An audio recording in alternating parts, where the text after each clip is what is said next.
Bonjour à tous, c'est French Fantasy. On se retrouve à nouveau pour un petit récap du Tour de France et on fera un petit récap également du Tour de France Fantasy, le jeu. Aujourd'hui, on va regarder deux étapes qui viennent de se dérouler. L'étape 10 entre Eneza et le Mont d'Or et l'étape 11 entre Toulouse et Toulouse. Sans plus attendre. Donc, on va commencer par l'étape 10 qui était la première étape de moyenne montagne de ce Tour de France. Et on s'attendait à une très très grosse bagarre pour prendre l'échappée. Et on se posait la question de savoir si ça allait être une course avec une échappée à l'avant qui allait jouer la victoire d'étape ou une course de favoris qui allait se bagarrer pour le maillot jaune et la victoire d'étape. Et finalement, on a vu un groupe de énormément de coureurs, parce que je crois qu'ils étaient 29, ouais c'est ça, 29 coureurs qui sont partis assez tôt et qui ensuite se sont expliqués entre costauds, puisque finalement il n'est resté que 8 coureurs à l'avant. Vous voyez ici avec les petits symboles rouges. Mais il y en avait tout un tas qui ont été rattrapés ensuite par le peloton de favoris, puisque c'était une étape extrêmement difficile. Il y avait, je sais plus de 4000 mètres de dénivelé total. Et on a vu finalement une échappée d'hommes forts, qui déjà s'est faite à la pédale pour sortir du peloton. Et c'est les meilleurs qui sont restés devant. Derrière, les favoris se sont un petit peu expliqués, mais c'est resté quand même assez soft. Il faut dire que les pentes étaient pas suffisamment difficiles pour pouvoir se livrer à fond, mais ça nous a quand même donné un certain nombre d'enseignements.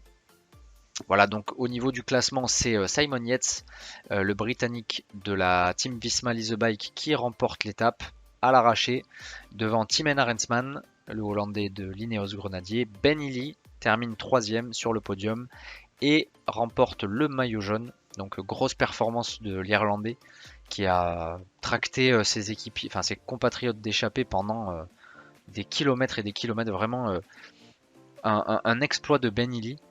On verra que ça lui a permis de marquer énormément de points dans cette étape.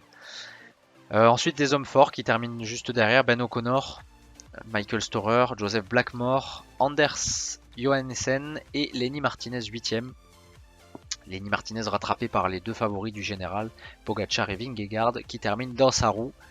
Et on a pu voir l'écart de niveau entre ces trois coureurs, enfin, entre Pogacar, Vingegaard et Lenny Martinez, parce que Lenny était complètement à fond à l'arrivée, alors que les deux autres faisaient de la patinette. Voilà, après, on a vu quelques petites cassures à la fin. Evenepoel qui perd encore une fois quelques secondes sur l'arrivée. Vauquelin a craqué, ça y est. Pour moi, c'était inévitable, mais je pensais pas que ça arriverait si tôt, à vrai dire. Voilà, ensuite, des coureurs qui perdent du temps comme d'habitude, Henrik Mas. On a Skelmose aussi qui a perdu pas mal de temps.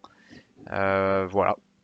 Au niveau du classement général, donc Ben Illy prend le maillot jaune, assez exceptionnel, avec 29 secondes d'avance sur Tadej Pogacar.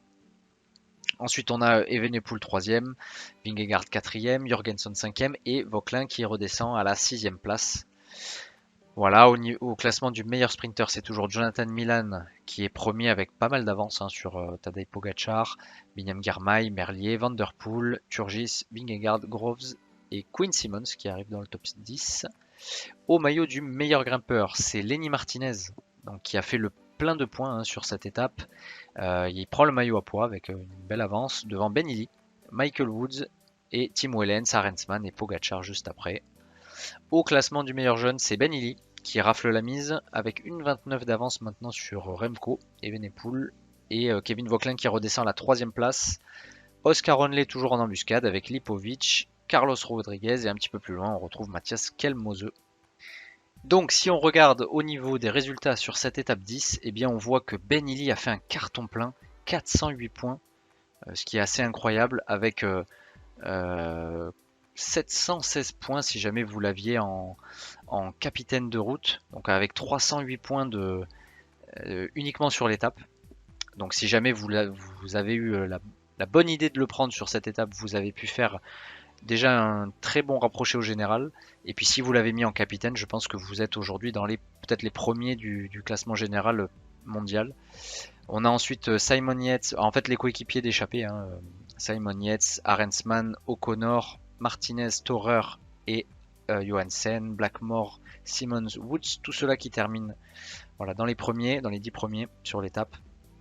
On retrouve Tadej Pogacar qui lui, on va dire, gagne des points surtout par son classement général. Mais voilà, beaucoup de points donnés à l'échappée, hein, puisque l'échappée a passé toute la journée devant. Donc c'est intéressant de voir. Et ce qu'on peut voir également, c'est que maintenant, Ben Illy va récupérer 100 points sur les prochains jours. Donc ça peut être intéressant de le prendre. Mais attention, il a dit qu'aujourd'hui, il allait, ce qui est normal, se concentrer sur le classement général. Donc je pense qu'on ne reverra plus Ben Illy en échappée dans ce Tour de France. Ou alors vraiment sur les toutes dernières étapes, lorsqu'il aura pris un certain éclat au général. Ensuite, nous avons eu cette 11e étape entre Toulouse et Toulouse qui vient de se terminer. Et ça a été un festival, vraiment une étape très intéressante. Une pure étape de baroudeur, avec beaucoup d'attaques. Et 3 coureurs qui sont partis dès le début. Jonas Abrahamsen, le fameux tracteur norvégien. Nous avions également Davide Ballerini et Mauro Schmid. Donc les 3 coureurs qui sont partis dès le début, qui ont fait toute l'étape en tête. Et derrière, on a eu un certain nombre de coureurs qui ont tenté de les rejoindre. Mais ça a été très difficile et il a fallu attendre presque une centaine de kilomètres, je pense, pour qu'on ait des coureurs qui arrivent à les rejoindre. Je crois qu'il y avait donc Mathieu Burgodeau, Fred Wright et je crois que c'est tout. Burgodeau, Wright, il y avait peut-être un autre gars, je me rappelle plus. Mais en tout cas, ces 2 coureurs ont réussi à les rejoindre. Et derrière, on a eu à la bagarre un gros groupe qui est parti, enfin un groupe de très très bons coureurs, puisqu'on avait Van Der Poel, De Ligt, Wout van Aert, Axel Lawrence et Quinn Simmons. Donc des très très gros poissons. Ils sont revenus très très proches, puisqu'ils sont revenus à une vingtaine de secondes, sans jamais réussir à faire la jonction. Et derrière le peloton, on finit par se relever. Et on est arrivé dans la fameuse dernière côte, la côte de Pêche David, je crois. Et ça a été le moment où Van Der Poel a tout tenté pour revenir. Donc il a attaqué ses coéquipiers d'échappée. Et malheureusement, il n'a pas réussi à les rattraper. Et ça s'est terminé en mano à mano entre Jonas Abrahamsen et Mauro Schmid. Et c'est le Norvégien qui remporte l'étape au sprint en ayant fait toute la journée en échappée. Vraiment une magnifique victoire pour Jonas Abrahamsen. Ça fait vraiment plaisir. Moi, je l'ai un petit peu mauvaise au niveau fantasy, mais bravo à lui. Vraiment, je suis très content pour lui parce que c'est un coureur admirable. Et voilà, donc il l'emporte devant Mauro Schmid, le champion de Suisse. Derrière Van Der Poel finit à 7 secondes. Puis on a le reste de l'échappée avec Arnaud De Ligt, Wout van Aert, Axel Lawrence, Fred Wright, Mathieu Burgodeau, Quinn Simmons, Davide Ballerini. Et ensuite on a un peloton de favoris qui est arrivé au sprint. Et c'est Caden Groves qui l'emporte devant Dainese, Jegat, Grégoire et Velasco. Avec tous les favoris du classement général, dont Tadej Pogacar qui est tombé en fin d'étape. Je crois qu'il y a une vague d'un coureur de la Visma, je ne sais pas si c'est Jorgensen. Mais voilà, donc il est tombé, il a été attendu par le groupe des favoris. Maintenant, est-ce que ça aura un impact sur ses performances? Je pense pas. La chute était un peu violente, mais bon, il est reparti quand même assez rapidement. Donc à voir ce que ça peut donner. Mais en tout cas, un carton plein pour Jonas Abrahamsen, qui en plus, je pense, a pris des points au classement du meilleur grimpeur. Oui, 11e, donc malheureusement, ça ne lui permettra pas de gagner des points en fantasy, mais il a pris quand même un certain nombre de points. Pareil pour le maillot vert. Mais sur le maillot vert, je pense qu'il doit être assez loin. Il doit être assez loin, ouais, il n'est même pas dans le top 20, donc bon, pas grand chose à dire. Au niveau de la fantasy. Alors, la fantasy, très concrètement, je me suis un peu planté. Franchement, là, j'ai fait une grosse bêtise sur l'étape 10 en voulant essayer de trouver les coureurs qui allaient partir en échappée. Et c'est une erreur qui me poursuit aujourd'hui, puisque si vous vous rappelez, donc l'étape 9, où donc Van Der Poel s'échappe et se fait rattraper. Voyez mon équipe, donc j'avais Pogacar, Van Der Poel, Milan, qui termine deuxième du sprint, c'était plutôt pas mal. Armirail, Abrahamsen, Vauquelin, Vercher et Grignard. Donc c'était une bonne étape, j'étais plutôt pas mal classé dans à ce moment-là. Et sur l'étape 10, je me suis dit que j'allais changer des coureurs parce que je voulais absolument avoir Lenny Martinez que je voyais attaquer. Donc j'ai remplacé Jonathan Milan. Et ensuite, j'ai hésité entre voilà, lâcher Vauquelin euh, que je voyais pas exploser sur l'étape 10. J'hésitais avec Ben Illy. Beaucoup de monde en parlait. Je me suis dit qu'on ne le laisserait pas partir. Et j'ai changé Jonas Abrahamsen par Alex Baudin, que je voyais bien partir en échappée pour un 14 juillet. Et puis en plus, c'est un coureur très en forme. Bon, ça s'est plutôt pas trop mal placé. Pas trop mal passé. Martinez permet de récupérer pas mal de points. Alex Baudin s'échappe, Armirail aussi, et il récupère un certain nombre de points. Bon, je suis pas mal régressé à l'issue de cette étape parce que la plupart des personnes ont recruté Ben Illy. Et puis certains l'ont même mis en capitaine, donc ils ont fait un jackpot assez monumental. Et puis aujourd'hui, donc sur cette étape, j'avais mis Mathieu Van Der Poel que je voyais gagner plutôt en partant du peloton à la fin, mais voilà, si jamais il partait en échappée, c'était toujours du bonus. Et malheureusement, bah, je rate le festival de Jonas Abrahamsen, donc je suis vraiment dégoûté pour tout vous dire, mais voilà.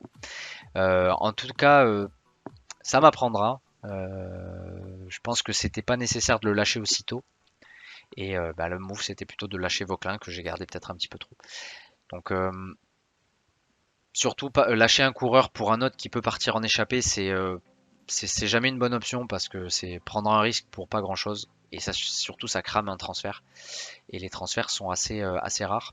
Donc voilà, bah, si ça peut vous aider, moi je vous conseille de pas lâcher des coureurs qui ont encore leur carte à jouer, même si le terrain leur est un petit peu moins favorable. Mais il vaut mieux lâcher des coureurs qui vont régresser au classement et qui vont perdre des points. Donc je pense plutôt à Vauquelin là. Et voilà. Donc difficile pour ma part. Si je regarde le classement général, on va regarder d'abord au total. Bon, je me suis pas effondré, mais il y a quand même un gros gap là qui s'est creusé. Donc je suis 207ème au classement général. J'avais été, je crois, top 100 à un moment donné. Avec plus de 1000 points de retard donc sur El Matador 27, le premier. Et vous allez voir, il a fait quelque chose d'assez monumental. Donc sur la 10e étape, il met en capitaine Ben Illy. Voilà. Il avait également Lenny Martinez et puis deux coureurs à 5. Bon, ok, il a Oscar Onley. Et Vingegaard déjà qui est là avec Pogacar. Donc voilà, une étape parfaite, hein, 1300 points. Et puis surtout, sur cette étape-là, il s'est pas pris la tête. Il a mis son capitana sur Abrahamsen. Et donc regardez, 861 points. Donc bravo à lui. Vraiment, c'est magnifique ce qu'il a fait. Et donc bah, le voilà premier assez largement, hein, avec 9800 points. Mais voilà, on a des coureurs derrière avec du 9700, 9600. Voilà, donc on voit que il y a du lourd, hein, au niveau mondial. Il faut vraiment pas se planter et la moindre erreur, ça se paye cash. Donc Ben Illy, voilà, ne pas l'avoir eu, ça a été la grosse erreur. Et puis surtout avoir lâché Abrahamsen juste à la veille de son exploit. Donc c'est dommage. Vraiment, je suis un petit peu déçu, mais bon, c'est pas grave. C'est la vie. Et regardons maintenant au niveau de la Ligue French Fantasy League. On va regarder sur déjà la 10e étape pour voir ce que ça a pu donner. Et c'est Hugo qui remporte l'étape avec 1340 points. Donc bravo à toi Hugo. Très très belle équipe, hein, d'ailleurs, avec Pogacar, Ben Illy capitaine. Donc ouais, là tu fais le carton plein. Evenepoel déjà là qui rapporte beaucoup de points. Vauquelin aussi. Blackmore, très intéressant. Le jeune grimpeur qui fait une belle étape devant. Donc 218 points, très très beau. Armirail aussi qui ramène des points. Leknesund et Gachignard. Bon, voilà, pour compléter une équipe. Si tu avais eu Jonas Abrahamsen, je pense que là tu serais bien plus haut au niveau du classement. Mais bravo à toi sur cette étape. Et hop, on va revenir. On a Zuni qui termine deuxième avec 1315 points. Capitaine sur Pogacar. Et sur l'étape 10. Alors attends. Ah, Johansen, il a eu autant. Comment ça se fait qu'il ait eu autant de points sur l'étape 10? Ah oui, pardon. Oui, non, je confonds. Donc, ah oui, très belle équipe, ouais. Très belle équipe. Donc Pogacar Capitana, ce qui pouvait se comprendre. Tu fais le plein parce que Ben Illy fait une étape extraordinaire. Martinez aussi. Mais derrière, tu as encore eu deux autres coureurs qui étaient dans l'échappée. Anders Johannessen, une très très bonne pioche. Que j'avais un peu identifié au début, mais qui pour moi devenait intéressant à partir de l'étape 10. Et tu l'as eu, donc vraiment magnifique. 227 points pour un coureur à 7 crédits, c'est exceptionnel. Ivan Romeo aussi qui s'est échappé un temps et bon c'était trop dur pour lui, pour l'Espagnol, mais je pense qu'on le reverra. On le reverra peut-être sur une étape un poil plus tranquille comme l'étape 15. Moi je le vois vraiment partir sur l'étape 15 ce coureur entre Muret et Carcassonne et puis l'étape 17 aussi Valence. Je pense que c'est deux étapes où on le reverra. Mais bravo à toi pour ce résultat et sur le podium EM 74-16 qui joue les premiers rôles. Donc une composition un tout petit peu différente. Donc Pogacar et Evenepoel magnifique. Capitana sur Martinez qui rapporte beaucoup de points. Et derrière, Vauquelin aussi, Matteo Vercher et surtout trois bons coureurs qui partent en échappée. Quinn Simmons, qu'on voit tout le temps devant, hein, c'est très très bonne pioche Quinn Simmons. Pablo Castrillo, qui est parti avec un temps de retard. L'Espagnol, il avait loupé le bon wagon. Il est revenu, il était fort, hein, mais il a un peu payé ses efforts à la fin. Donc il n'a pas pu tenir jusqu'au bout, mais très bonne pioche. Et puis Johannessen aussi magnifique. Donc ouais, en plus avec Quinn Simmons sans doute encore là aujourd'hui, t'as dû faire une très très bonne étape. Et si on regarde maintenant l'étape 11, l'étape d'aujourd'hui, et bien c'est Tominu 80 qui remporte l'étape avec Wout van Aert. Ah ouais, il n'y en a pas beaucoup qui l'ont toujours ce coureur, donc bravo. Wout van Aert, tu fais le plein de points. Evenepoel, Ben Illy, Pogacar, magnifique. Abrahamsen, très très beau. Ouais, très très beau, Abrahamsen. Et puis derrière, quelques points, notamment Olney grâce au classement général. Donc bravo à toi. Tominu 80, très très bien joué. Ensuite, en deuxième place, nous avons Xelos 18. Xelos 18 avec Tim Merlier. Ah, alors tu vois, tu fais une étape extraordinaire et malgré tout, tu as mis Capitana sur Merlier qui rapporte pas beaucoup de points. C'était trop dur pour les sprinters aujourd'hui, donc peut-être que tu aurais mieux fait de au moins mettre sur Vanderpool. Je pense que c'était le moins risqué. Mais après, bon, Abrahamsen. Bon, en tout cas, ça reste bien meilleur que ce que j'ai fait, donc bravo. Donc Pogacar, Vanderpool, Abrahamsen qui rapporte beaucoup de points, Martinez, Johansen, Vercher, quelques petits points par-ci par-là, et Warren Barguil. Voilà, pourquoi pas. Et en troisième position de cette étape, c'est Amiral avec 706 points. Donc Capitana sur Vanderpool, on a du Kokar, du Johansen, Pogacar, Burgodo. Ouais, Burgodo, très bonne pioche puisqu'il s'est échappé, il a tenu longtemps devant. Evenepoel, Vauquelin, Renard. Voilà. Donc bravo, bravo à vous trois pour cette étape. Et si on regarde au général, ça s'est resserré, ça s'est beaucoup resserré. Donc je suis encore premier, mais d'une courte tête. Et deuxième, c'est EM74-16 qui fait une très très belle partie, un très très beau Tour de France depuis et qui aujourd'hui a récupéré Quinn Simmons. Enfin pardon, non, il l'avait déjà Quinn Simmons, mais il a mis le Capitana dessus, donc bravo. 180 points, c'est pas mal du tout. Voilà, t'as pas fait de changement, mais t'as bien fait, je pense. Voilà, après en troisième position, c'est Indurin, toujours troisième, qui avait mis sur Pogacar. Ouais, Pogacar, bon, c'était le plus. C'était aussi le moins risqué peut-être dans ce que t'avais. Jorgensen, Evenepoel, voilà, Johansen, Grignard, Storer, Simmons et Vauquelin. Donc bravo, bah, c'est pas fini encore. Il y a du niveau quand même dans cette ligue quand je vois ça. Bravo à tous. Et ben on va parler maintenant de la suite. La suite du Tour de France. Alors, pour ma part, je viens de faire deux changements. Je vous rappelle que vous avez pu récupérer des nouveaux crédits si jamais vous aviez fait les quiz avant le Tour de France ou si vous avez parrainé des joueurs. Donc vous avez pu recevoir jusqu'à 100 crédits, il me semble.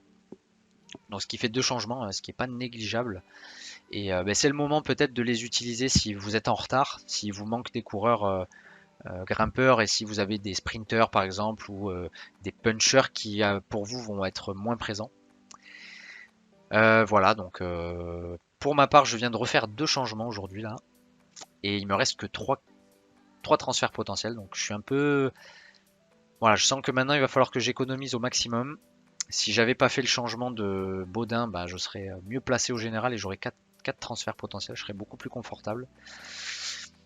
Donc voilà, bah écoutez, de toute façon on apprend de ses erreurs, c'est comme ça. J'ai changé donc Vanderpool, Mathieu Vanderpool qui pour moi a fait le maximum de ce qu'il pouvait faire. Et bon, il aurait pu avoir deux victoires d'étape en plus, celle de Châteauroux et celle de Toulouse aujourd'hui. Donc dommage. Mais je savais que c'était une bonne pioche de le garder au moins jusque là.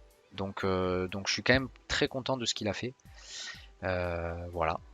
Mais bon, maintenant c'est l'occasion de passer sur le général et les grimpeurs. Donc, je l'ai remplacé par Jonas Vingegaard, qui pour moi est essentiel. Je pense que vous ne pouvez pas faire un bon résultat sans l'avoir, parce qu'il va être devant. C'est le deuxième, largement deuxième, au-dessus de tous les autres, et un petit peu en retrait de Pogacar, mais on ne sait pas ce que la chute pourrait faire. Même si pour moi Pogacar est quand même au-dessus, il faut l'avoir dans son équipe. Et ensuite, Evenepoel, que j'ai mis à la place de Vauquelin. Ça se discute. Evenepoel, je pense que c'est un coureur qui peut-être est pas nécessaire. Enfin, moi je le juge nécessaire pour tout vous dire, mais je comprendrais que certains joueurs fassent des stratégies différemment en gardant peut-être des coureurs un petit peu moins chers et en essayant d'avoir derrière tous les coureurs qui permettent de partir en échappée et de se montrer. Mais voilà. Donc moi j'avais les crédits, donc je suis parti sur ces deux-là. J'en ai zéro en stock. Et donc je garde Armirail, Baudin, Vercher et Grignard. Je suis pas très satisfait de cette partie-là pour tout vous dire, même si pour moi Armirail et Vercher, je les vois jusqu'au bout, je pense qu'il n'y a pas de problème. Armirail, on devrait le voir dans les prochains jours, il est des Pyrénées, donc pourquoi pas. Vercher, on le reverra à mon avis, sur des étapes un peu moins dures. Alex Baudin, bah c'est l'erreur que j'ai faite, donc normalement j'aurais dû avoir Johansen. Et je pense que si j'avais encore beaucoup de crédit, je le changerais pour soit Pablo Castrillo, en restant sur des coureurs qui sont pas très chers, à 11 ou 10 crédits. Euh, alors Castrillo est à 11, donc je peux pas le prendre aujourd'hui par exemple. Mais pour moi, si vous avez les crédits, Castrillo, c'est une très très bonne option. Sinon, après, sur du 10 crédits plutôt, sur du 10 crédits, Ivan Romeo. Ivan Romeo me semble pas mal. Blackmore aussi très très bon. Je pense que Blackmore est une très bonne pioche. On le reverra dans la montagne. Voilà, après peut-être un Kosciu sur des étapes un peu moins dures. Barguil peut être pas mal aussi, hein, maintenant qu'on arrive sur de la montagne. Voilà, c'est les principaux. Après, c'est difficile de trouver des coureurs qui sont très intéressants. En tout cas, ce que je vous conseille également, c'est un coureur à 7 crédits, c'est Anders Johansen. Je le vois bien encore repartir en montagne, donc ouais, ça peut être intéressant d'avoir ce coureur. Et voilà. Voilà ce que je peux vous dire. Pourquoi est-ce que je justifie de partir sur les coureurs du général? Donc j'ai regardé l'année dernière, à partir de l'étape 13, donc on avait un final aussi avec beaucoup de montagnes. Si on regarde les coureurs qui ont le plus rapporté de points, c'est Pogacar qui jouait le général, Carapaz qui jouait le maillot à poids et qui s'est échappé quasiment tous les jours de montagne, Remco 3ème, Vingegaard 4ème, Jorgensen 5ème, Carlos Rodriguez 6ème. Donc ils sont les coureurs plutôt sur le général. On a Kwiatkowski qui s'est imposé sur une étape en échappée 7ème. Joao Almeida qui a joué le général. Enric Mas qui a joué le général. Et qui s'est peut-être un peu échappé quand même. Ouais, il s'est un peu échappé. Et 10ème, qui c'est qui termine 10ème? C'était Jasper Philipsen. Donc qui survolait tous les sprints. Mais bon, pour moi c'est un peu moins vrai aujourd'hui sur cette fin de Tour de France. On aura beaucoup moins d'occasions sur les sprinters. Peut-être même zéro d'ailleurs. Et si on regarde en termes de value, on voit que Carapaz donc, était la meilleure value. Pogacar et Evenepoel étaient sur le top 3. Donc malgré leur coût, ils étaient intéressants. Pareil pour Vingegaard. On avait Abrahamsen qui était énorme mais qui coûtait que 7 crédits. Julien Bernard aussi 7 crédits. Javier Romo 7 crédits. Donc voilà, donc pour moi clairement, cette année je pense que si on veut si on veut performer sur les dernières étapes, je dirais que les 3 sont importants. Lenny Martinez aussi me semble indispensable. Et derrière, il va falloir aller chercher des coureurs qui coûtent pas très cher et qui vont avoir tendance à s'échapper. Donc du Verchet, du Anders Johansen, du Armirail, qui c'est qu'on pourrait avoir d'autres? On a dit du Castrillo, du Romeo. Voilà, après qui pourrait être intéressant. Peut-être Sepulveda, bon, j'y crois pas trop. Du Paré Peintre, ouais, Paré Peintre, je pense qu'on le verra. Blackmore.